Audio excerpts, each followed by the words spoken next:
अस्सलाम वालेकुम dear students, उम्मीद है आप सब खैरियत से होंगे। हमारा आज का जो लेक्चर है ये पाकिस्तान पेनल कोड जो कि लॉ गेट का हिस्सा है, जिसके अंदर लॉ गेट में आपके 10 मार्क्स की वेटेज है। क्रैश कोर्स हमने स्टार्ट किया हुआ है और आज के इस लेक्चर के अंदर हम कोशिश करेंगे कि जो इसके इम्पोर्टेंट सेक्शंस हैं उनको भी डिस्कस किया जाए, जो मोस्ट रिपीटेड क्वेश्चंस हैं वो भी डिस्कस कर लिए जाएँ। डिटेल्ड वाइज हम इसको नहीं समझेंगे क्योंकि डिटेल्ड वाइज हम ऑलरेडी इसको प्रीवियस क्लासेस के अंदर समझ चुके हैं। अगर किसी स्टूडेंट को डिटेल्ड लेक्चर चाहिए तो उनसे कोऑर्डिनेट करें, तो इंशाल्लाह उसको मैं सेपरेटली वो डिटेल्ड लेक्चर भी भेज दूँगा जो कि पीपीसी के डिटेल्ड लेक्चर हैं।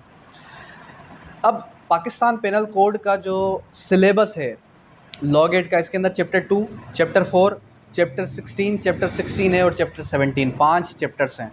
चैप्टर 2 डिफ़ाइन करता है डेफिनेशंस को, चैप्टर 4 डिफ़ाइन करता है आपके जर्नल एक्सेप्शंस को, और उसके बाद जो चैप्टर 16 है वो डिफ़ाइन करता है offences related to human body, और चैप्टर 16A डिफ़ाइन करता है आपके wrongful restraint and wrongful confinement को, और उसके बाद जो आपका चैप्टर नंबर 17 आ जाता है वो डिफ़ाइन करता है offences related to property. Property कौन सी प्रॉपर्टी? प्रॉपर्टी बात करेगा यहाँ पर मूवेबल भी और इमूवेबल भी। अब अक्सर कन्फ्यूजन ये आ जाती है कि क्या जो है इमूवेबल प्रॉपर्टी भी जो है चैप्टर 17 का हिस्सा है या नहीं है। सो डेफिनेट सी बात है, जो आपकी थेफ्ट होती है वो इमूवेबल प्रॉपर्टी की होती है, मूवेबल प्रॉपर्टी की होती है, इमूवेबल प्रॉपर्टी की थेफ्ट नहीं होती। सही है। इसी तरीके से चैप्टर 17 में कितने काइंड्स के ऑफेंसेस हैं? नियर अबाउट के 11 काइंड्स के ऑफेंसेस हैं। सही है। तो लॉ गेट के अंदर जो पाकिस्तान पेनल कोड से सवालात अक्सर आते हैं, 10 सवाल हैं, 10 सवाल में से अक्सर देखा गया है कि जो सवाल आते हैं वो आते हैं चैप्टर 4 से। एक दो सवाल आपसे चैप्टर 4 से करेगा, एक सवाल आपका चैप्टर 2 से करेगा डेफिनेशन से। कोई भी आपको डेफिनेशन दे देगा और आपसे पूछेगा कि ये बताएं, ये जो हमने डेफिनेशन लिखी है तो ये किसकी डेफिनेशन है। जिस तरीके से सेक्शन 19 और सेक्शन 21 का बड़ा डिफरेंशिएट ड्रा किया जाता है कि what's the main difference between section 19 and section 21 of PPC, के जर्नल जो आपकी गवर्नमेंट सर्वेंट और सर्वेंट ऑफ द स्टेट की डेफिनेशन है, इसकी क्या डेफिनेशन है। अब यहाँ पर मैं आपको एक डिफरेंशिएट ड्रा करूँगा। जो यहाँ पर सर्वेंट ऑफ द स्टेट की डेफिनेशन है वही गवर्नमेंट सर्वेंट की डेफिनेशन होगी सीपीसी के अंदर। सही है। तो इससे आपको डेफिनेशन के अंदर डिफरेंशिएट ड्रा करना आ जाएगा, और आपको ये पता हो लॉ गेट के अंदर जब आप टेस्ट कंडक्ट कर रहे हैं कि आप सीपीसी का पोर्शन कर रहे हैं या आप जो है पीपीसी का पोर्शन कर रहे हैं, तो इस हिसाब से आपने उसको जवाब देना है। इसी तरीके से चैप्टर 16 से भी 2 सवाल 3 सवाल आ सकते हैं, कहीं से भी आ सकते हैं। लेकिन अक्सर डेफिनेशंस जो है ये आपको किस तरीके से घुमा फिरा के सवाल करता है, वो आपसे पूछता है आइदर डेफिनेशन से पूछेगा और आपको एंड में पूछेगा कि इसकी पनिशमेंट कितनी है। अब देखिए, पीपीसी एक साल का सब्जेक्ट है, क्यूएसओ एक साल का सब्जेक्ट है। जो स्टूडेंट्स 5-5 साल वाली एलएलबी करके आए हैं उनके लिए तो ये लॉ गेट रिवीजन है एक किस्म की। लेकिन जिन्होंने 3 इयर्स एलएलबी प्रोग्राम किया है, या जिन्होंने 5 इयर्स किया है लेकिन चीटिंग से पास कर कर, तो उनके लिए लॉ गेट यूँ समझें कि मिनिमम 3 मंथ्स की प्रिपरेशन है, 10 डेज़ 15 डेज़ की प्रिपरेशन नहीं है। सही है। इसी के साथ अब हम स्टार्ट करते हैं चैप्टर 2 से जर्नल एक्सप्लेनेशन। देखें, हर लॉ को जब हमने पढ़ा, उसको समझा, तो उसके अंदर सेक्शन 2 ने हमें क्या बताया था? सेक्शन 2 ने हमें बताया था अबाउट इट्स डेफिनेशन। ये जो हमें सीआरपीसी जब हमने पढ़ा तो सीआरपीसी के अंदर क्या बताया गया? सीआरपीसी के अंदर बताया गया about definitions, complete definition in section number 4। But Pakistan penal code के अंदर आपको डेफिनेशंस कहाँ मिलेंगी? पूरा का पूरा एक चैप्टर डिफाइंड है जो है चैप्टर 2 के नाम से, और इससे हट के और भी डेफिनेशंस मौजूद हैं। वहाँ से एक सवाल आएगा, वो है आपका सेक्शन 299 पीपीसी। सबसे पहले जेंडर, इंपॉर्टेंट की तरफ चलते हैं। जेंडर की डेफिनेशन क्या है? The pronoun he is derived from any person whether male और फीमेल। यानी कि जो आपका वर्ड जेंडर है उसके अंदर अगर ही कहीं लिखा है तो उसके अंदर मेल भी आ गया, फीमेल भी आ गया। मिसाल के तौर पे अगर किसी फीमेल को कन्विक्शन होती है और उसके अंदर लिखा हुआ है that he shall be convicted for the term which में एक्सटेंड टू 10 ईयर्स, या he is convicted for the term 10 years, तो अब वो फीमेल कहती है ये तो किसी मेल को सज़ा हुई है, मुझे तो सज़ा हुई नहीं है। तो आप यहाँ पर थोड़ा गौर करें कि यहाँ पर as per definition section number 8 क्या कह रहा है कि ही का मतलब मेल भी आ गया, फीमेल भी आ गई। उसके बाद पर्सन की डेफिनेशन क्या है, सेक्शन नंबर 11 के अंदर पर्सन की डेफिनेशन के अंदर वो कहता है कि person means male, person means any corporation, person means any company. जब आपका इंडिविजुअल कोई पर्सन है तो वो भी पर्सन है, जैसे मैं एक पर्सन हूँ। इससे हट के अगर कोई एसोसिएशन है जिसके अंदर एक कंप्लीट जो है आपकी 5 से 6 लोगों ने मिलकर एक कंपनी बनाई है, तो वो भी एक पर्सन के अंदर काउंट होती है। लेकिन वो एक नेचुरल पर्सन में काउंट नहीं होती, वो एक आर्टिफिशियल पर्सन में काउंट होती है। एक बड़ा डिफरेंस है आर्टिफिशियल पर्सन और एक नॉर्मल एक नेचुरल पर्सन में। उसके बाद सेक्शन नंबर 14 क्या कहता है, servant of the state. The word servant of the state denote all the officers servant continued appointed employed in Pakistan authorize federal government. जो भी फेडरल गवर्नमेंट का हिस्सा है, प्रोविंशियल गवर्नमेंट का हिस्सा है, उसको हम कहते हैं सर्वेंट ऑफ द स्टेट। उसको हम क्या नाम देते हैं, सर्वेंट ऑफ द स्टेट। उसके बाद सेक्शन नंबर 19 क्या बात करता है, सेक्शन 19 बात करता है आपके जज की, कि जज की डेफिनेशन क्या है। कह रहे द वर्ड जज denotes not only the person officially designated as a जज बट आल्सो, अब क्या कह रहा है आगे, कि जज वो भी है जो कि क्या करे, कि जो कि जजमेंट पास कर सके, जो कि लीगल प्रोसीडिंग्स को चला सके, उसको भी हमने जज की डेफिनेशन के अंदर काउंट कर दिया। उसके बाद कोर्ट ऑफ जस्टिस। जी देखिए मैजिस्ट्रेट क्या है, magistrate is just empowered as per section 30-32 CRPC कि वो जो है क्रिमिनल मैटर्स को चला सके। ठीक है, जज जो है वो सिविल का भी हो सकता है, मैजिस्ट्रेट को भी हम कभी कभी जज कहते हैं, फैमिली कोर्ट का भी जज हो सकता है, सही है। तो अगर कोई भी जो आपका presiding officer of the court है, presiding officer of the court हम कहते हैं जो पूरी कोर्ट को चला रहा है, उसको हम जज कहते हैं। अब जज सीनियर सिविल जज भी हो सकता है, जज मजिस्ट्रेट भी हो सकता है, जज जो है एडिशनल सेशन जज भी हो सकता है, जो आपके जस्टिस हैं उसको भी हम जज कहते हैं, presiding officer of the court. अब यहाँ पर जो डेफिनेशन ऑफ द जज है वो अगर आप क्लेरिफाई करें, वो कह रहा है कि कोई भी ऐसा शख्स जो कि लीगल प्रोसीडिंग्स को चला सके। लीगल प्रोसीडिंग्स को आप या मैं तो नहीं चलाएंगे, लीगल प्रोसीडिंग्स को कौन चलाएगा, एक जज ही चलाएगा। जज की एब्सेंस में कौन चलाता है लीगल प्रोसीडिंग्स को, पेशकार पेशकार के लिए, या फिर आप यहाँ पर तो कहते हैं रीडर कहते हैं ना, तो रीडर जज के एब्सेंस में लीगल प्रोसीडिंग्स को चलाता नहीं है, बल्कि वो क्या करता है, वो सिर्फ डेट्स देता है। तो उसको आप जज की डेफिनेशन में काउंट नहीं कर सकते, क्यों, क्योंकि वो लीगल प्रोसीडिंग्स को चला नहीं रहा, वो सिर्फ आपको डेट्स कन्वे कर रहा है। उसके बाद पब्लिक ऑफिसर की डेफिनेशन क्या है, the word public officer denotes a person falling under the description of the following definitions. अब public servant section 21, public servant के अंदर ये इसने बता दिया कि कोई भी कमीशन्ड ऑफिसर है, ठीक है, कोई भी ऐसा ऑफिसर है जो कि जस्टिस ऑफ द पीस के लिए काम कर रहा है, कोई भी पुलिस ऑफिसर है, कोई भी जूरी मैन है, कोई भी असेसर है, any person who holds any office by virtue of which empowered keep any person confinement.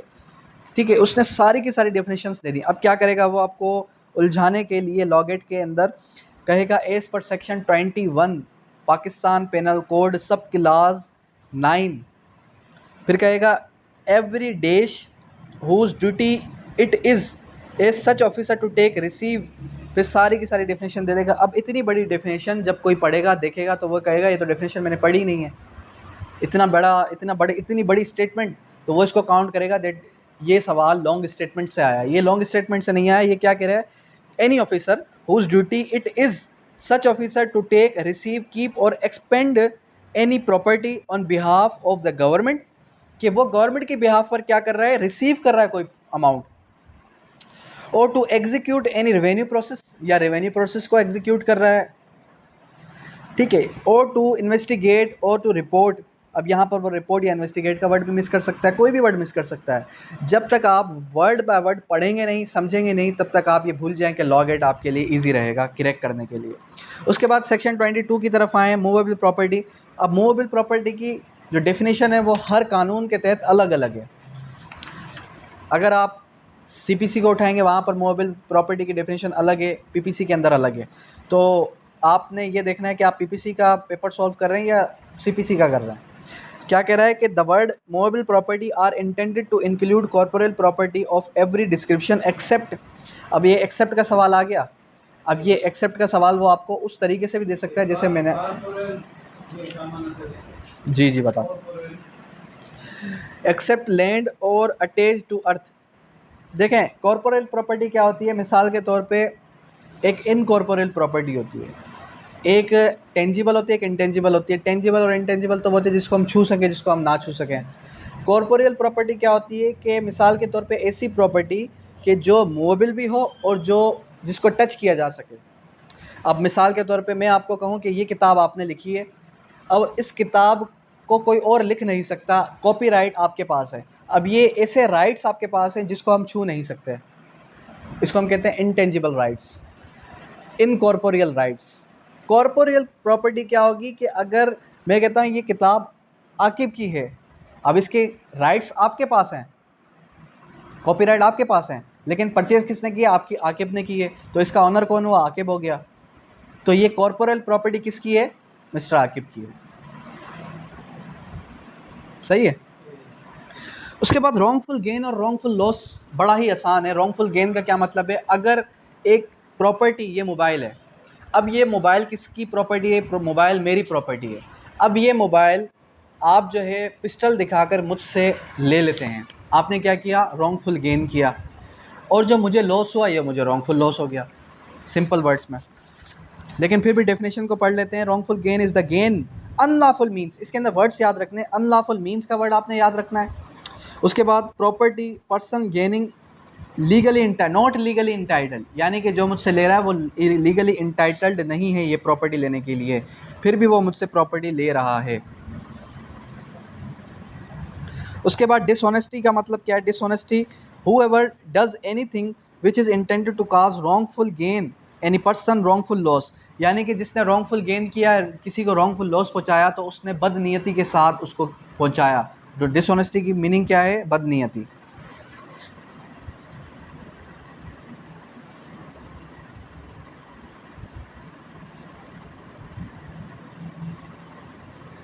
उसके बाद क्या आ जाता है, उसके बाद आ जाएं आप document. The word document denotes any matter, जी fraudulently, the word is said to do anything fraudulently if he does that thing with intent to defraud but not otherwise। but not otherwise का क्या मतलब है, अक्सर ये word भी पूछ लिया जाता है। देखें अगर किसी की इंटेंशन हो डिफ्रॉड करने की, किसी के साथ जो है प्रॉपर्टी के मैटर्स में फ्रॉड करने की, डिफ्रॉड मीन्स के उसकी प्रॉपर्टी रॉन्गफुल लेने की, तो उसको हम कहते हैं डिफ्रॉड। नॉट अदरवाइज का मतलब क्या है कि अगर उसकी इंटेंशन नहीं है और गलती से कोई मिस्टेक हो जाती है तो फिर वो नॉट अदरवाइज के अंदर काउंट हो जाता है। डेट मीन्स के फ्रॉडोलेंट जो वर्ड है, फ्रॉडोलेंटली, इसके अंदर सिर्फ आपने वर्ड याद रखना है कि डिफ्रॉड।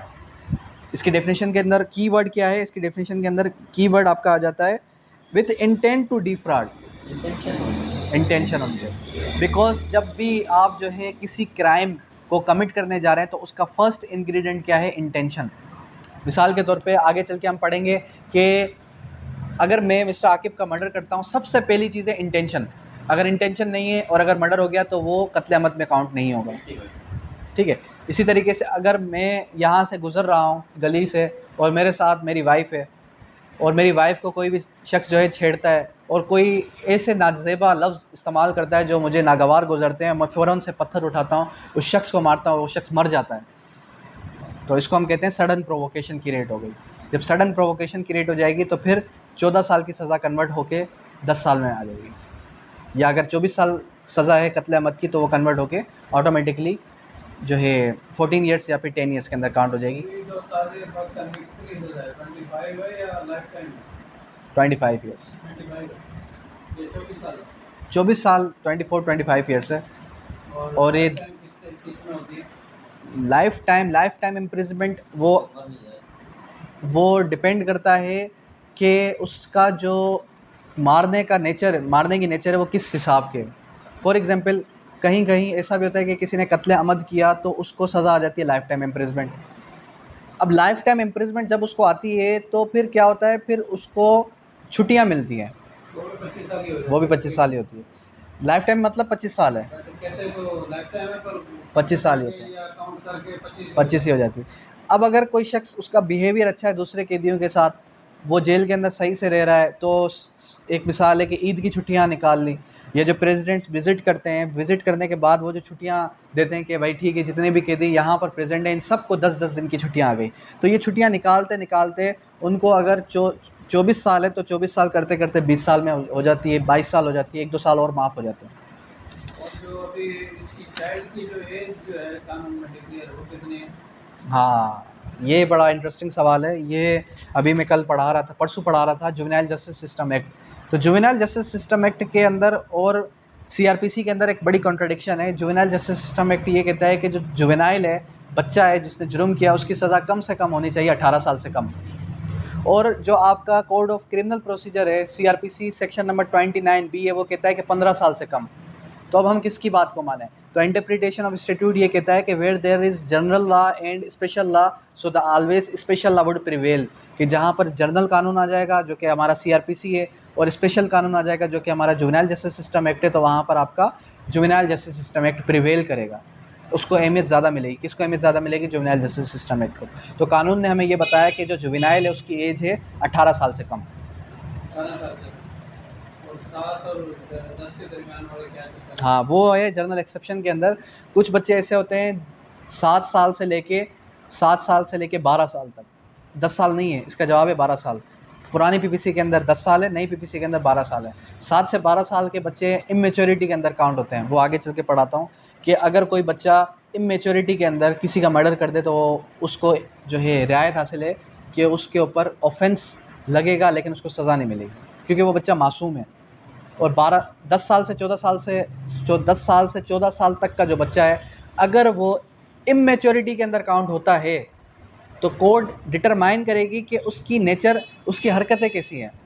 मिसाल के तौर पे हमारे माशरे में ऐसे बच्चे हैं जो 10 साल के हैं लेकिन आपसे और मेरे से ज़्यादा वो होशियार है, उनकी मेंटल कैपेसिटी बहुत एक्टिव है, तो उस बच्चे को जुवेनाइल जस्टिस सिस्टम एक्ट के तहत ट्रीट किया जाएगा। लेकिन अगर वो बच्चा बेचारा बोलने से पता चल रहा है कि वो मासूम है तो फिर उसको सज़ा नहीं मिलेगी।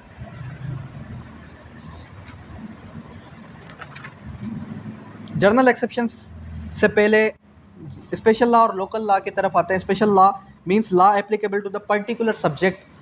ठीक है, पर्टिकुलर सब्जेक्ट जो हमारे पास एक्सेप्शन आ गई juvenile justice system act. Juvenile justice system act का जो मोटिव है या सब्जेक्ट है वो क्या है? वो है जुवेनाइल, बच्चा। समझ रहे हैं? तो स्पेशल कानून किसको कहा जाता है? जो कि एक पर्टिकुलर सब्जेक्ट के ऊपर हो। ठीक है, जिस तरीके से हमारे पास आ जाता है lunatic act, lunacy act 1810, last time पढ़ा रहा था सीआरपीसी के अंदर। जी, लुनेटिक ट्रायल। तो लुनेटिक ट्रायल के साथ साथ फिर मैंने उसको जोड़ दिया लुनेसी एक्ट के साथ, क्योंकि उसके अंदर लुनेसी की एक्चुअल डेफिनेशन का कॉन्ट्रडिक्शन क्रिएट हो रहा था। तो वो फिर इंशाल्लाह किसी और दिन मैं आपको लेक्चर भी शेयर कर दूंगा, वो डिटेल लेक्चर था। तो कहने का मकसद ये कि वो क्या है, वो एक स्पेशल कानून है। जुवेनाइल जस्टिस सिस्टम क्या है? स्पेशल लॉ है। अब जो हमारे पास सिंध रेंटेड प्रीमिसेस ऑर्डिनेंस है, ये क्या है? ये स्पेशल लॉ है या लोकल लॉ है? ये लोकल लॉ है। क्यों? क्योंकि it is applicable upon the particular territory.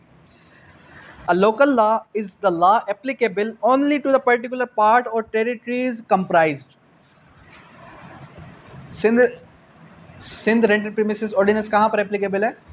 Sindh में, तो it is an local law. Punjab rented premises ordinance 2009 कहाँ पर एप्लीकेबल है? पंजाब के अंदर एप्लीकेबल है। Illegal disposition act, illegal disposition act जो है वो कौन सा कानून है? वो सिर्फ और सिर्फ एप्लीकेबल होता है कब्जा माफिया ग्रुप्स के ऊपर। तो वो कहाँ पर एप्लीकेबल है? वो तो सब हर जिधर किधर एप्लीकेबल है। तो वो क्या है? वो एक स्पेशल लॉ है। ठीक है, उसके बाद आ जाते हैं आप किसकी तरफ? लाइफ की तरफ। अच्छा, क्या एक मिसाल है, हमने अभी एक रिसेंटली एक वाक़या सुना था। एक ऊँटनी थी, उसका पाँव काट दिया गया। तो हमारे तहत एक माशरे के तहत माशरे में लोगों ने जो कहा कि इसको सज़ा मिलनी चाहिए, इसको उम्र कैद की सज़ा मिलनी चाहिए। क्या मिल सकती है? नहीं मिल सकती। उसके ऊपर जो ऑफेंसेस अलेज्ड या सेक्शंस लगे गए वो कौन से लगे गए? 428 428 नुकसान रसानी। जो आपका एनिमल है, जानवर है, जानवर कभी भी इंसान की डेफिनेशन के अंदर काउंट नहीं होता। जब हम इंग्लिश जूरिस्प्रूडेंस पढ़ते हैं, तो इंग्लिश जूरिस्प्रूडेंस भी आपके लॉ गेट का हिस्सा है। तो इंग्लिश जूरिस्प्रूडेंस के अंदर जो एक डेफिनेशन ऑफ ह्यूमन बीइंग है वो ये कहती है कि एक ऐसा इंसान, एक ऐसा शख्स, एक ऐसा नॉर्मल बीइंग जिसके राइट्स भी हों, ड्यूटीज़ भी हों। जो हमारे पास जानवर हैं, इनके राइट्स हैं लेकिन ड्यूटीज़ नहीं है। अगर आप जानवरों को कहें, किसी जानवर को कहें आपके सुबह से लेकर रात तक तुम यहाँ खड़े रहोगे और आपने जो है किसी भी इररिलेवेंट पर्सन को अंदर जाने नहीं देना, आपने उसकी ड्यूटी इम्पोज कर दी, क्या वो ड्यूटी ऐसा करेगा? कभी भी नहीं करेगा। जानवर है वो वहाँ पर टूल भी पास करेगा, वो वहाँ पर जो है क्या नाम है, उसकी मर्ज़ी है, वो कहीं भी आएगा जाएगा। उसके राइट्स क्या क्या हैं कि आपने उसको सही तरीके से ट्रीट करना है, तो वो नॉर्मल पर्सन की डेफिनेशन के अंदर काउंट नहीं होते। पर्सन की डेफिनेशन क्लियर कर रहा हूँ एज पर जूरिस्प्रूडेंस, क्योंकि मैं आपको चाह रहा हूँ कि पीपीसी के साथ दूसरे सब्जेक्ट्स भी कनेक्ट करता चला जाऊँ जो कि आपके लॉ गेट का हिस्सा है। सही है, पर्सन का पूरा एक चैप्टर मौजूद है उसके अंदर, लॉ गेट के अंदर उसके। शरई हुक्म जो है वो कितने हैं?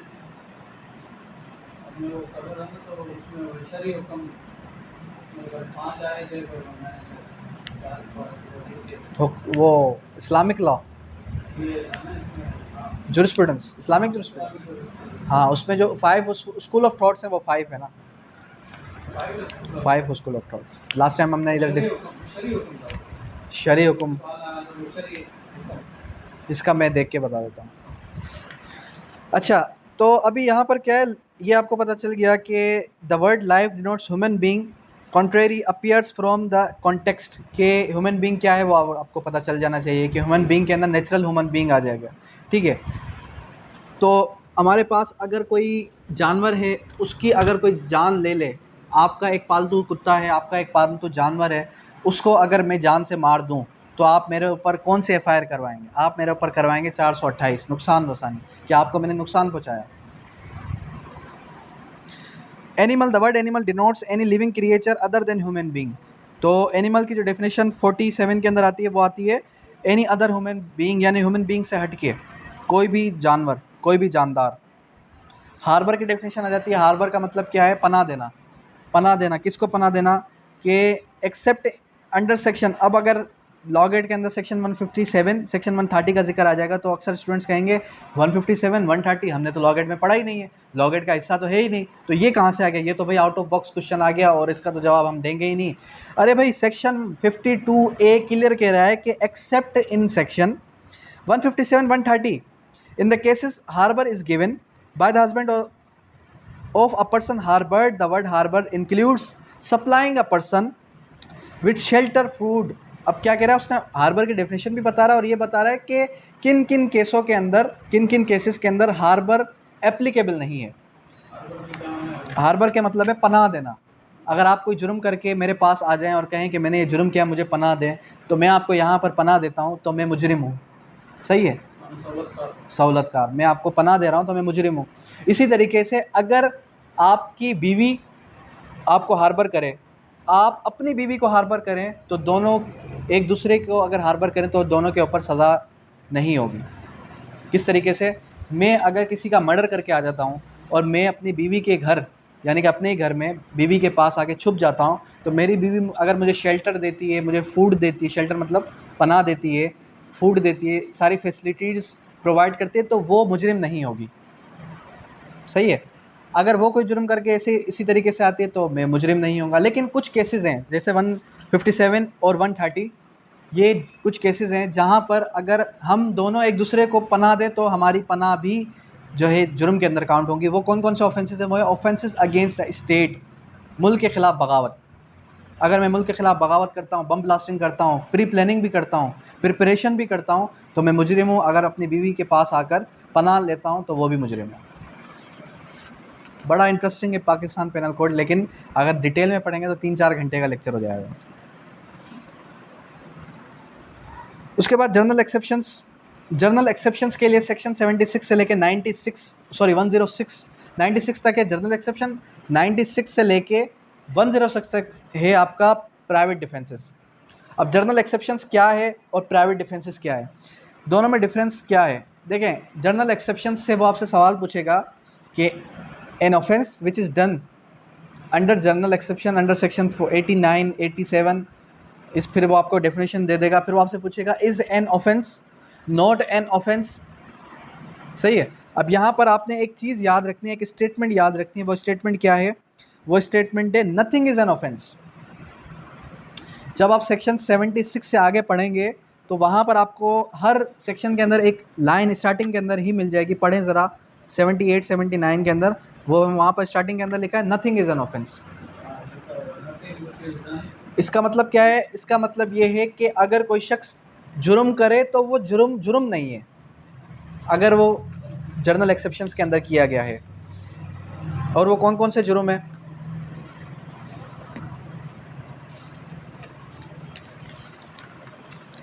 मिसाल के तौर पे अगर कोई शख्स जो है हकीकत को समझने की गलती कर बैठे, वो समझे कि जानवर था और जानवर की जगह पे वो इंसान को मार दे। ये स्टेटमेंट, ये एक जो है इलस्ट्रेशन 3 से 4 बार लॉ गेट के अंदर आई है कि एक शख्स है वो क्या करता है, वो जंगल की झाड़ियों के अंदर देखता है कि एक जो है जानवर है, वो उसकी मूवमेंट देखता है हिलते हुए, और वो क्या करता है, वो शूट करता है।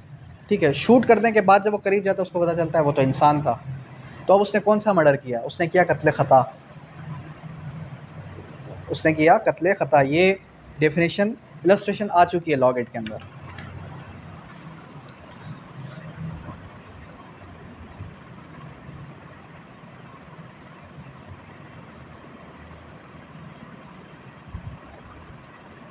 उसके बाद क्या आ जाता है? उसके बाद आ जाता है आपका सेक्शन 77 एनेक्ट एक्ट ऑफ जज व्हेन एक्टिंग जुडिशरी।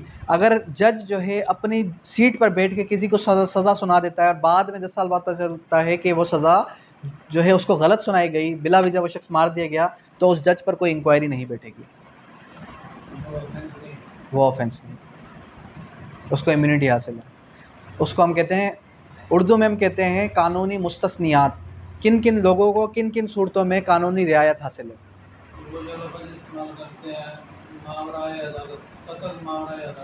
जी, कत्ल मावरा कि अदालत ने अगर किसी को सज़ा सुना दी, अगर, हाँ, ये भी एक और भी सेक्शन है जी।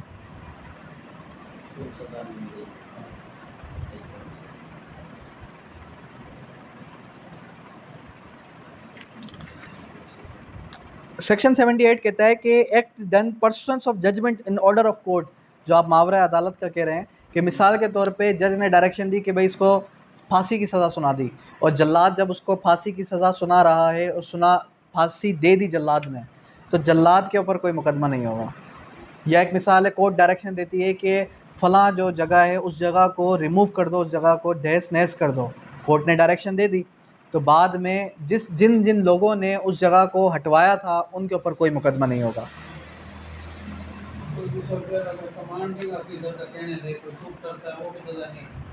किसके कहने से?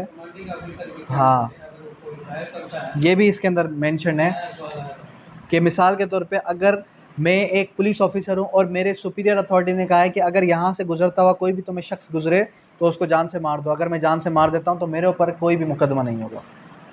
ये भी जर्नल एक्सेप्शन है।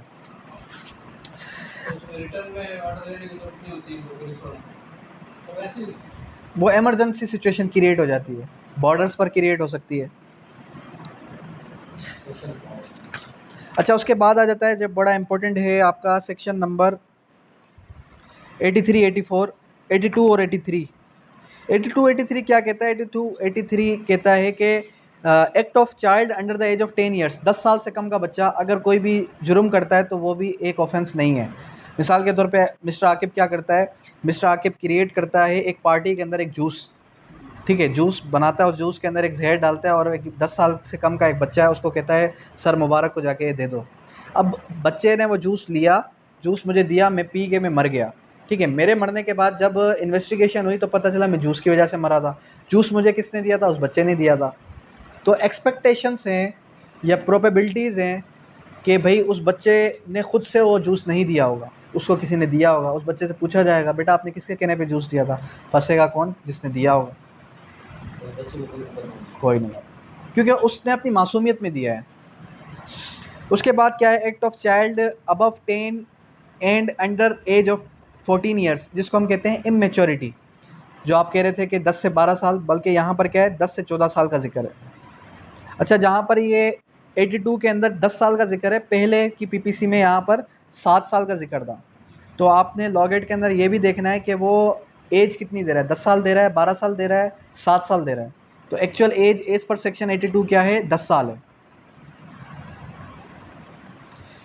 Nothing act of a child above the 10 years और 14 ईयर्स, 10 से 14 साल का जो बच्चा है, nothing is an offence which is done by a child above 10 और 14 years who has not sufficient maturity.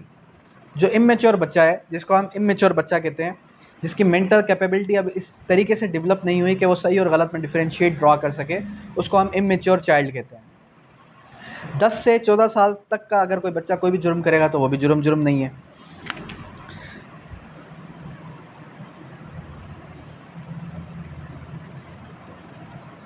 उसके बाद जो आपके एक्सक्लूजन ऑफ फैक्ट्स हैं, which are offences independently harm cause, 92 से लेके 92 से ऑनवर्ड जो चलेगा वो चलेंगे कि आप कहीं कहीं अपनी कॉन्सेंट देते हैं, कहीं कहीं आप क्या देते हैं, अपनी रजामंदी देते हैं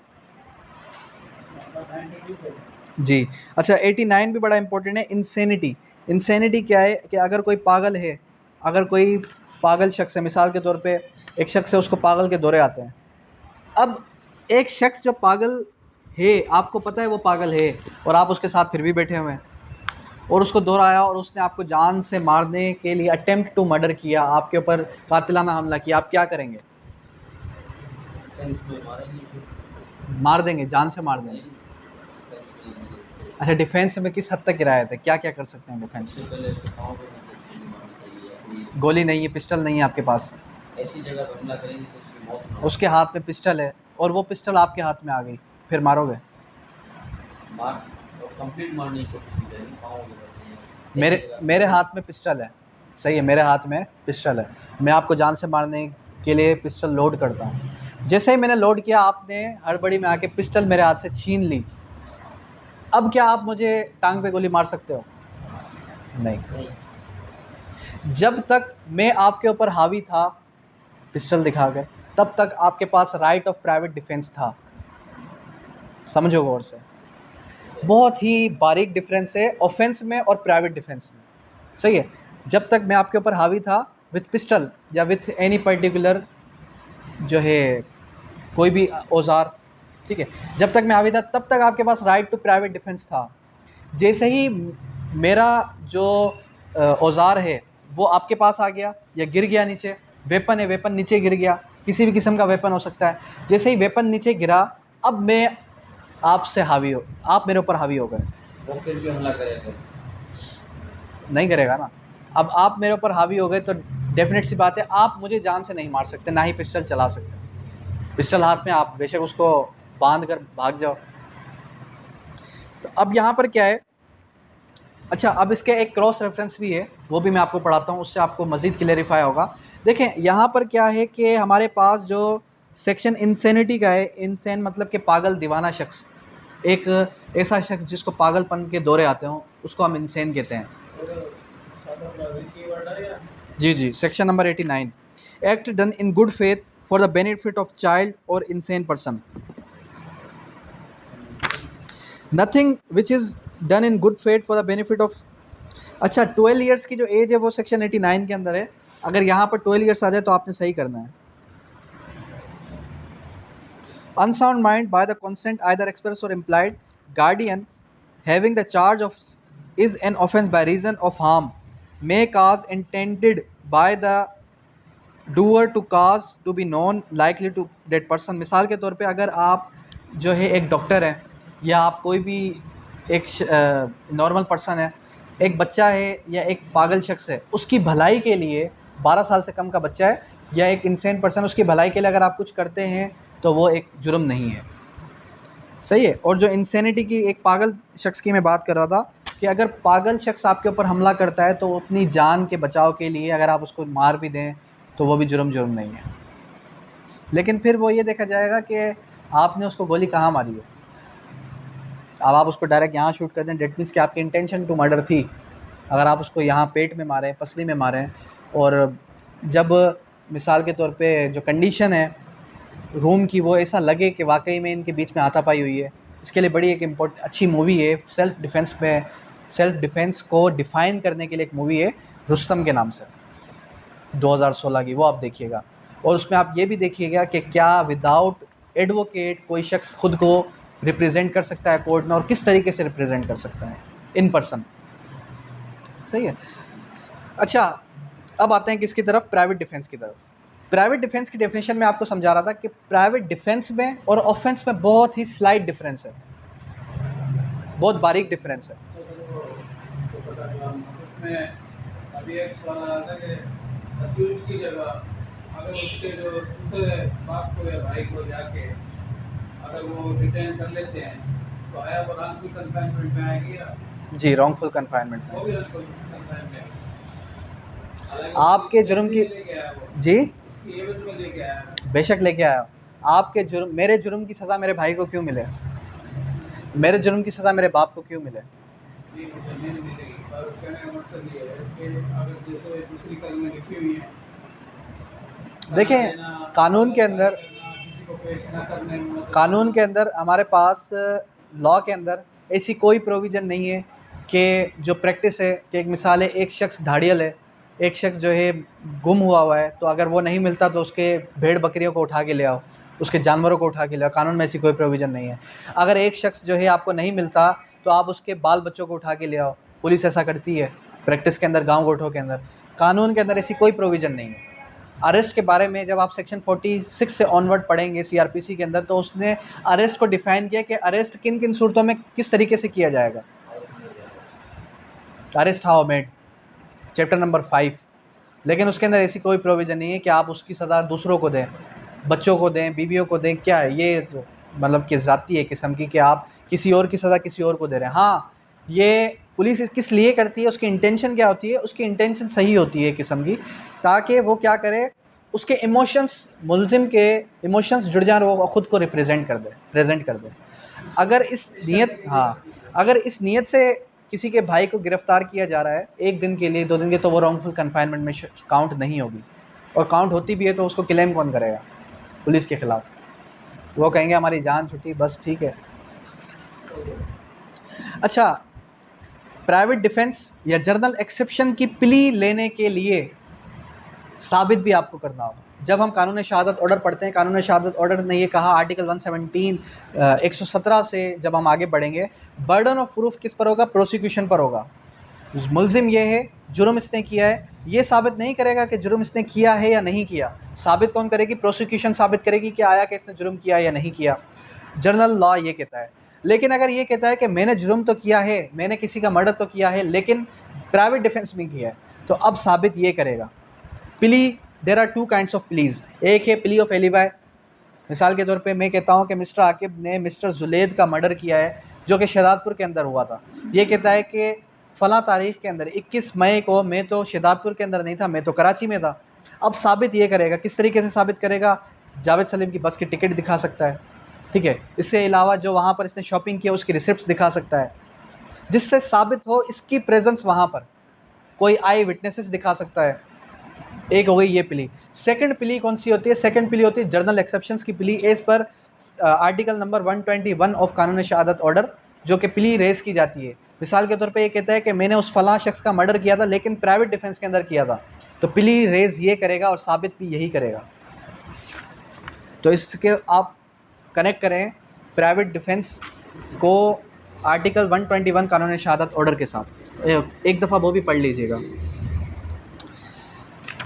अब आते हैं सेक्शन नंबर 100 की तरफ। सेक्शन 100 बड़ा इंपॉर्टेंट है। सेक्शन 100 क्या बात करता है? सेक्शन 100 हमें ये बताता है कि आप प्राइवेट डिफेंस में क्या क्या कर सकते हैं। सॉरी, प्राइवेट डिफेंस में आप कब कब किन किन सूरतों में किसी की जान ले सकते हैं। देखें, जब आपको ख़तरा हो रेप का, जब आपको ख़तरा हो रेप का, इट मीन्स कि आप फीमेल हैं। जब आपको ख़तरा हो अननेचुरल लस्ट का, अननेचुरल लस्ट मेल के साथ भी हो सकती है, फीमेल के साथ भी हो सकती है। जब आपको ख़तरा हो आपके सामने, आपकी प्रेजेंस में कोई शख्स किसी का रेप कर रहा है, मतलब कि किसी की इज्जत बचाने के लिए भी किसी की जान ली जा सकती है। जब कोई शख्स आपको मार रहा हो जान से, आपको अपनी जान बचाने का ख़तरा हो, तब भी आप किसी की जान बचा सकते हैं। गौर से सुनिएगा, ठीक है, जब आपको ख़तरा हो कि कोई शख्स आपकी जान ले रहा है, जान लेने वाला है, तब भी आप उसकी डेथ काज कर सकते हैं। या फिर आपको ख़तरा हो कि आपके सामने मिस्टर आकिब को मैं जान से मार दूंगा, तब भी आप उसकी जान बचाने के लिए मुझे चोट पहुंचा सकते हैं, ग्रीवियस हर्ट पहुंचा सकते हैं, जान से भी मार सकते हैं। जान से कब मार सकते हैं? जब मैं आप दोनों पर हावी हूँ, समझ रहे हैं? जब मैं आप दोनों पर हावी हूँ, जैसे ही मेरी पिस्टल आपके पास आ गई, तब आप मुझे ग्रीवियस हर्ट पहुंचा सकते हैं। ग्रीवियस हर्ट से मुराद ये है कि सर पे बट मार दिया, सही, मैं बेहोश हो गया, या इसके अलावा डंडा उठाया, डंडा मुझे मार दिया सर पे, मैं बेहोश हो गया, ये इसको हम कहते हैं ग्रीवियस हर्ट। सही, ग्रीवियस हर्ट जो हम आगे चल के चैप्टर 16 के अंदर पढ़ेंगे। तो इन सूरतों में ये 5 काइंड्स हैं, 5 वजूहात हैं जिन पर आप किसी की जान ले सकते हैं, तो जिन पर आप ग्रीवियस हर्ट या फिर किसी की जान भी ले सकते हैं। 6 हैं। अच्छा, उसके बाद N assault with the intention of wrongful confinement a person, circumstances which may reasonably cause him apprehended with he will be unable to have public authorities for his release। जब पब्लिक अथॉरिटीज़ जो है उसको release ना कर रही हों, तो भी वो जो है क्या कर सकता है, ग्रीवियस हर्ट पहुंचा सकता है। मिसाल के तौर पे मैंने इसको इस रूम के अंदर बंद कर दिया, और जैसे ही मैंने इस रूम का दरवाज़ा खोला, तो ख़ुद के बचाव के लिए, रूम से बाहर निकलने के लिए ये मुझे धक्का भी दे सकता है, मुझे ग्रीवियस हर्ट भी पहुंचा सकता है। मेरे पास पिस्टल है तो खुद के बचाव में। When such right extend to causing any harm other than death, यानी कि आप हार्म का पहुंचा सकते हैं other than death, if the offence be not of any encumbrance enumerated in the last preceding section 99, private defense of body does not extend to voluntarily causing death, यानी कि जिससे डेथ काज नहीं हो रही, जिससे जान नहीं जा रही, तो फिर आप उसको जो है हर्ट पहुंचा सकते हैं। अब सेक्शन 99 के अंदर क्या लिखा है? Act against which there is no right of private defence, के कहाँ पर आपका right of private defence create नहीं होता। वही मेरे वाली बात आ गई। अब इसको ज़रा पढ़ें। There is no right of private defence against an act which does not reasonable cause the apprehension of death, grievous hurt if done attempted to be done by a public servant. मिसाल के तौर पे कोई ऐसा act हो जिससे कि जान जाने का ख़तरा भी नहीं है, ग्रीवियस हर्ट पहुंचने का भी ख़तरा नहीं है, फिर भी अगर आप किसी को नुकसान पहुंचाते हैं, तो फिर वो किस में काउंट होगा? वो आपका काउंट होगा जो है प्राइवेट डिफेंस में काउंट नहीं होगा। सही है। सेक्शन 29 ओपन करें। सेक्शन 29 के अंदर जो डेफिनेशन है, यहाँ से एक सवाल लाजमी आता है। अर्श एडल्ट, एडल्ट की डेफिनेशन क्या है? 18 साल से कम, 18 साल से ज़्यादा का कोई भी शख्स होगा उसकी डेफिनेशन एडल्ट है। उसके अलावा अर्श की डेफिनेशन क्या है? Compensation specified under the chapter victim और his heir legal heirs. Legal heirs को जो कंपनसेशन दी जाती है उसको हम क्या कहते हैं? उसको हम कहते हैं अर्श।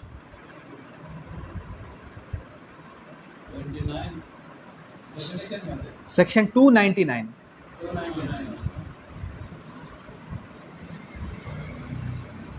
उसके बाद आ जाता है दमन। दमन means the compensation determined by the court to the paid by the offender of the victim, जो कि अर्श नहीं है। अर्श के अलावा अगर कोई कंपनसेशन है तो वो क्या होगी? वो होगी आपकी दमन। दमन जो है, दमन में और अर्श में क्या फ़र्क है? दमान में और अर्श में क्या फ़र्क है? अर्श मीन्स द कंपनसेशन जो कि स्पेसिफाई की गई हो, जो कि बताई गई हो कि कंपनसेशन इतनी देनी है। और दमान में क्या फ़र्क है? दमान कहते हैं इसको, अरबिक टर्म है जिसका मतलब ये है कि कोर्ट डिटरमाइन करे कि आपने फ़लाँ लीगल हेयर्स को कितनी कंपनसेशन देनी है, डिपेंडिंग अपॉन योर वेल्थ, कि आपकी वेल्थ कितनी है। उसके बाद क्या है? इकराह ताम, इकराह नाकिस। इकराह ताम और इकराह नाकिस दोनों में फ़र्क क्या है? इकराह ताम, इकराह जो है कराहत से वर्ड निकला है। कराहत मीन्स के वजह। मिसाल के तौर पे मैं आपको कहूँ कि मैं आपकी लॉ गेट पास करवा दूंगा 80 नंबरों से, ठीक है, आपने क्या करना है? आपने सर को जान से मार देना है। तो क्या ये वजह इतनी बड़ी है कि जो है आप किसी की जान ले लेंगे? नहीं है। इसको क्या कहेंगे? इकराह ताम। सॉरी, इसको कहेंगे इकराह नाकिस। नाकिस मतलब छोटी वजह। तो बड़ा, जब वजह छोटी हो और आपने किसी की डेथ काज कर दी, ठीक है, तो फिर उस जुर्म की सज़ा आपको पूरी की पूरी मिलेगी। अगर आपने डेथ काज कर दी तो सज़ा मुझे भी पूरी मिलेगी और आपको भी पूरी मिलेगी। सेकेंडली, इकराह ताम क्या है? मिसाल के तौर पे मैं आपको कहूँ कि आपका जो छोटा भाई है उसको मैंने किडनैप किया हुआ है, 2 दिन के अंदर अंदर अगर आपने फ़लाँ शख्स का मर्डर नहीं किया तो मैं आपके भाई का मर्डर कर दूँगा। तो अब आप हो गए ब्लैकमेल, ठीक है, आपने क्या किया, आपने सोचा अगर मैंने उसको नहीं मारा तो वाकई में मेरे भाई को मार देगा। अब यहाँ पर ब्लड रिलेशन आ गया। जब जहाँ पर ब्लड रिलेशन आ जाएगा, वहाँ पर अगर आपने उस शख्स को मार दिया जान से, जिसकी मैंने आपको कहा था कि आप उस शख्स को मार दो जान से, अगर आपने उस शख्स को जान से मार दिया तो आपको सज़ा आधी मिलेगी, मुझे पूरी सज़ा मिलेगी। इसको कहेंगे इकराह ताम। सही है। उसके बाद क्या आ जाता है, सेक्शन 300 की डेफिनेशन याद रखें। सेक्शन 301, 302। सेक्शन 300 क्या कहता है, कत्ले अमद whoever with the intention of causing death, with the intention of causing bodily injury,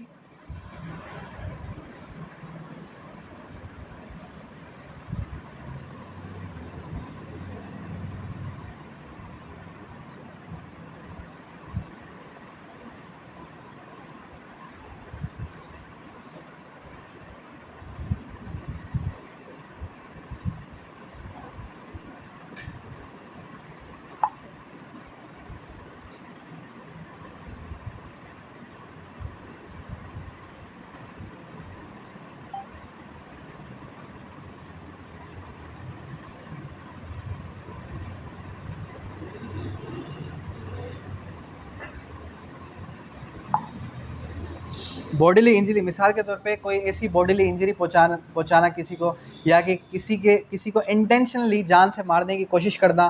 ठीक है। इसके अलावा मिसाल के तौर पे कोई ऐसा जो है प्रॉपरली वे ऐसा अख्तियार करना कि जिससे नॉर्मल एक शख्स मर जाता है। अब मिसाल के तौर पे मैं एक कुल्हाड़ी उठाता हूँ और कुल्हाड़ी का जो ब्लंट हिस्सा है वो मिस्टर आकिब के सर पे मारता हूँ, और सर पे मारने की वजह से मैं कहता हूँ कि सॉरी गलती हो गई, मेरी तो इंटेंशन इसको हर्ट पहुँचाने की थी। जब हर्ट पहुँचाने की तो डंडा क्यों नहीं मारा। सही है। इसी तरीके से सेकंड एग्जांपल इसकी ये हो सकती है कि मैं मिस्टर आकिब को धक्का देता हूँ, जो आपकी कराची के अंदर एक प्लाज़ा है, प्लाज़ा के 12वें फ्लोर से। अब 12वें फ्लोर से अगर मैं इसको धक्का दूंगा तो क्या ये बचेगा? नहीं बचेगा। इट मीन्स मेरी इंटेंशन टू काज डेथ थी। दिस इज़ कॉल्ड कत्ले अमद। ठीक है।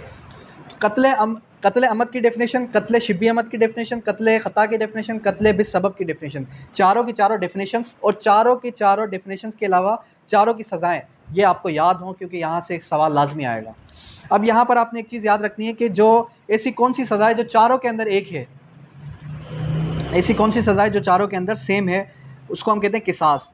किसास एक वाहिद ऐसी सज़ा है जो कत्ले अमद के अंदर भी है, कत्ले शिबी अमद के अंदर भी है, कत्ले ख़ता के अंदर भी है, कत्ले बिस सबब के अंदर भी है। ठीक है। उसके अलावा इसकी सज़ा कितनी है? पनिशमेंट विद डेथ एज किसास, सॉरी किसास नहीं है, punishment with imprisonment for a time which में इम्प्रिजमेंट एक्सटेंड, उसके बाद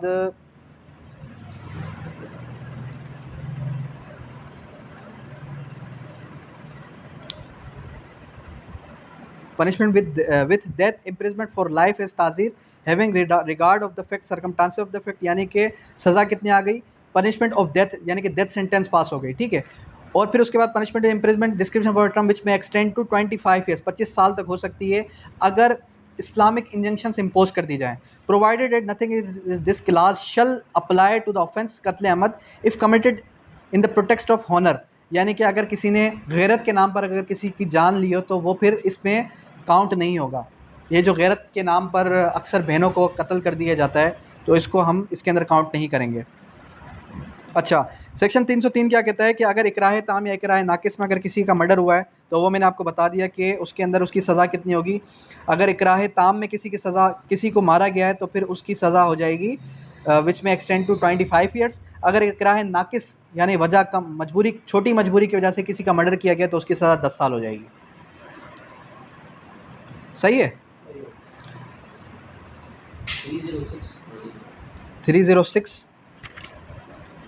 306 क्या कहता है? कत्ले अमद नॉट लायबल टू किसास। अच्छा, जो किसास है, किसास का मतलब क्या है? जान के बदले जान, जान के बदले। ये मेरे से मिस्टेक हो गई कि मैंने आपको कहा कि चारों कत्ल के अंदर ये सज़ा सेम है। ये सज़ा सेम नहीं है, बल्कि जो कंपनसेशन है, दियत, वो चारों के अंदर सेम है। तो इसको ज़रा देखते हैं वो कौन सी सज़ा है जो चारों के अंदर सेम है। 300 कत्ले शिबी अहमद, पनिशमेंट ऑफ कत्ले शिबी अहमद फ्रॉम विच में एक्सटेंड टू 25 ईयर्स। दियत, देखें दियत की जो सज़ा है वो चारों कत्ल के अंदर सेम है, यानी जो दियत है वो आपको कत्ले अमद, कत्ले शिबी अमद, कत्ले ख़ता, कत्ले बिस्सबब चारों के अंदर मिलेगी। अब जो 306 है, कत्ले अमद नॉट लायबल टू किसास following namely when the offender is a minor, के किसास यानी जान के बदले जान कब नहीं ली जाएगी, जब एक ऑफेंडर जुर्म करने वाला एक बच्चा है, इंसेन है, पागल है। या इसके अलावा क्या है, इसके अलावा when the offender causes death of his child और ग्रैंड चाइल्ड, यानी कि बाप ही अपने बेटे को मार दे। जब बाप अपने बेटे को मार देगा तो फिर क्या होगा, फिर जाहिर सी बात है कि आप जो है जान के बदले जान किसास किससे लेंगे। When any wali of the victim is direct descendant, how low so far of the offender, अगर वली जो है वो माफ़ कर दे तो फिर भी किसास नहीं होगी। सही है। उसके अलावा वेवियर क्या, सेक्शन 309 क्या कहता है, सेक्शन 309 कहता है कि कत्ले अमद क्या वेव ऑफ हो सकती है, नहीं हो सकती। क्या कत्ले अमद, किसी ने आपके भाई को, किसी ने आपके किसी भी रिलेटिव को जान से मार दिया, कत्ले अमद की डेफिनेशन उस पर एप्लीकेबल हो गई, 302 उस पर लग गया, उसके बाद क्या आप उसको माफ़ कर सकते हैं, नहीं कर सकते, क्या ये कंपाउंडेबल ऑफेंस है या नहीं है। सेक्शन 309 ये कहा कि इन द केस ऑफ कत्ले अमद एन एडल्ट इंसेन वली में एट एनी टाइम, जो वली है तो वो किसी भी वक्त उसको माफ़ कर सकता है, कंपाउंड कर सकता है, एज़ पर सेक्शन 345 CRPC, जिसको हम कहते हैं कंपाउंडेबल ऑफेंसेस। पानी दीजिए। कंपाउंडेबल ऑफेंसेस क्या होते हैं कि जहाँ पर सुलह सफाई हो सके, जिसको हम कहते हैं कि कंप्रोमाइज़ हो सके।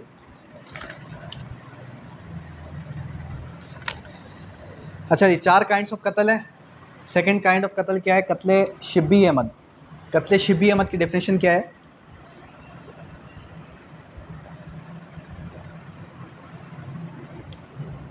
पढ़ जो। कत्ले शिबी अहमद की डेफिनेशन ये है कि ऐसा कत्ल कि जिसकी जो कत्ल जैसा हो लेकिन कत्ल ना हो। कत्ल जैसा हो से हम क्या मुराद है, मिसाल के तौर पे कि where intention to cause grievous hurt, जहाँ पर आपकी इंटेंशन किसी को ग्रीवियस हर्ट पहुँचाने की थी लेकिन वहाँ पर डेथ हो गई, तो फिर वो क्या होगा, उसको हम कहेंगे कत्ले शिबी अहमद। नहीं, देखें, मेरी इंटेंशन जो है वो आपको जान से मारने की नहीं है। मेरी इंटेंशन ये है कि मैं आपको आपका सर फोड़ दूँ। किसी ऐसी बॉडी पार्ट मारा जाए उसकी मौत ना हो पर फिर भी मौत हो जाए। नहीं, डेफिनेशन पढ़ें, सेक्शन 314 कत्ले शिबी, whoever with intent to cause harm to the body और माइंड ऑफ एनी पर्सन, यानी कि किसको हार्म पहुंचा रहा है, बॉडी को, ग्रीवियस हर्ट पहुंचा रहा है बॉडी को। Any person causes the death of another person by means of weapon, ठीक है, of an act which in the ordinary course of nature is not likely to cause death. मिसाल के तौर पे मैं फॉर एग्जांपल, अब यहाँ पर इसको समझे गौर से, मैं एक लकड़ी उठाता हूँ और लकड़ी वाला हिस्सा ज़ोर से उठा के आकिब के सर पे मारता हूँ, क्या इससे आकिब की जान जा सकती है, नहीं जा सकती। लकड़ी से मारूंगा तो नहीं जाएगी ना, लकड़ी से मारूंगा तो जाएगी, नहीं जाएगी। लेकिन मिस्टर आकिब को कोई ऐसी डिजीज़ थी, कोई ऐसी बीमारी थी कि जिससे डॉक्टर ने कहा था अगर इसका ब्लड थोड़ा सा भी निकलेगा तो ब्लड ज़्यादा निकलने के बजाय इसकी डेथ काज हो जाएगी। तो इसका सर फटा, सर फटने से इसका ब्लड निकलने से इसकी डेथ हो गई। अब नॉर्मली ऐसे एक्ट से किसी की जान जाती नहीं है, लेकिन मेरे इस एक्ट की वजह से मिस्टर आकिब की जान चली गई, तो ये क्या है, ये है कत्ले शिबी अहमद। शिबी का मतलब क्या है, कत्ल जैसा, सही है, कत्ल जैसा लेकिन कत्ल ना हो। मेरी जो इंटेंशन थी वो क्या थी, इसको ग्रीवियस हर्ट पहुंचाना, लेकिन मुझे पता ही नहीं था कि इसको ये शुगर का पेशेंट है, अगर इसको थोड़ा सा भी ब्लड फ्लो हुआ तो ये ब्लड फ्लो ज़्यादा बढ़ने की वजह से इसकी डेथ हो जाएगी। या कोई भी ऐसी डिजीज़ हो सकती है, मिसाल दे रहा हूँ, सही है। अच्छा, उसके बाद क्या जाता है, उसके बाद थग का क्या मतलब है, whoever shall be habitually associated with the other purpose of committing robbery, child stealing यानी कि बच्चों को ये जो ट्रैफिकिंग पे लगाते हैं, बच्चों को हाथ पाँव तोड़कर उसके बच्चों को ये भीख मंगवाते हैं, चाइल्ड स्टीलिंग करवाते हैं, इसको हम ठग की डेफिनेशन के अंदर काउंट करते हैं। अच्छा, अगर कोई शख्स अपने ही औलाद को डस्टबिन में फेंक दे, बच्चा पैदा करके डस्टबिन में फेंक दे, रोड पर फेंक दे, बच्चे को मारे ना बल्कि ज़िंदा फेंक दे, तो डिसऑन करे, उसके ऊपर कौन सी डेफिनेशन लगती है, उसके ऊपर लगती है सेक्शन 329 की डेफिनेशन,